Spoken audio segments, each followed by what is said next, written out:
Labour has been facing growing outrage from the British public since coming to power, with each decision seemingly adding to the frustration of the common people. From cutting essential benefits to imposing harsh taxes, their policies have made life harder for millions of hardworking citizens. Now, in the latest controversy, Labour has been accused of failing to prioritise the needs of its own people, leaving millions of British citizens feeling neglected and furious.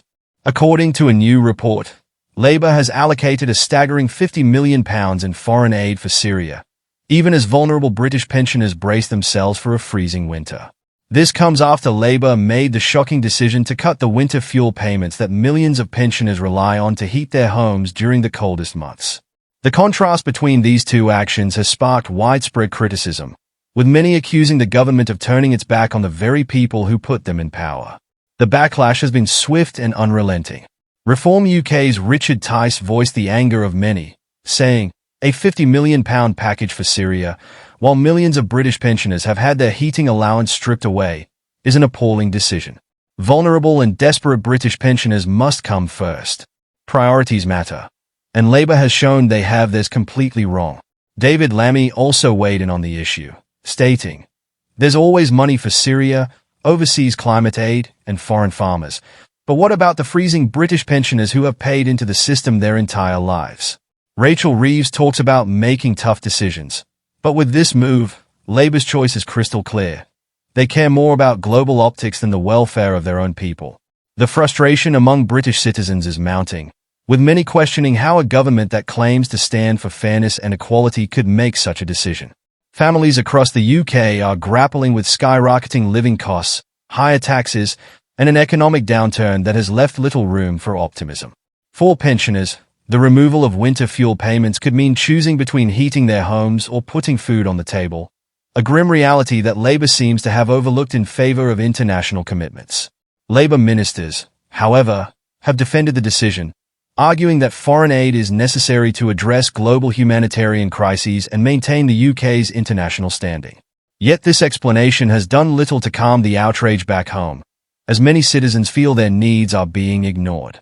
Critics argue that while it's important to support global causes, a government's first responsibility should always be to its own people, especially the most vulnerable among them. The controversy has sparked broader discussions about Labour's overall governance. Many believe that the party's priorities are entirely misplaced and that they have consistently failed to address the pressing issues facing everyday Britons. Labour's policies, from raising taxes to cutting essential benefits, have left a lasting impression of a government disconnected from the struggles of ordinary citizens. The foreign aid scandal only adds to the growing perception that Labour is more interested in projecting an image of global leadership than in tackling the problems at home. Adding to the outrage is the fact that British pensioners have contributed to the system their entire lives, only to find themselves abandoned when they need help the most. For many, Labour's decision to allocate such a large sum of money abroad while pensioners freeze at home is not just poor governance, it's a betrayal. The numbers tell a stark story. The £50 million spent on foreign aid could have been used to support millions of pensioners, ensuring they have the heating they need during the bitter winter months. Instead, that money has been directed elsewhere, leaving countless British citizens wondering who this government truly serves. This decision has also opened the door for Labour's opponents to capitalise on the public's frustration. Reform UK, the Conservatives, and other critics are using this moment to highlight what they see as Labour's incompetence and lack of connection with the British people. For a party that came to power promising fairness, progress, and support for the working class, this controversy could prove to be a turning point. So, the question remains, has Labour completely lost touch with the people it's meant to serve? Can they recover from the backlash caused by their seemingly misplaced priorities? Or is this just another example of a government more focused on optics than on solving real problems? What do you think? Is this the worst decision Labour has made so far?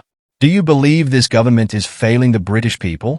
Let us know your thoughts in the comments below. If you're as frustrated as many others are, like this video and share it to spread awareness. Together, we can hold our leaders accountable and demand that they put the needs of their own people first.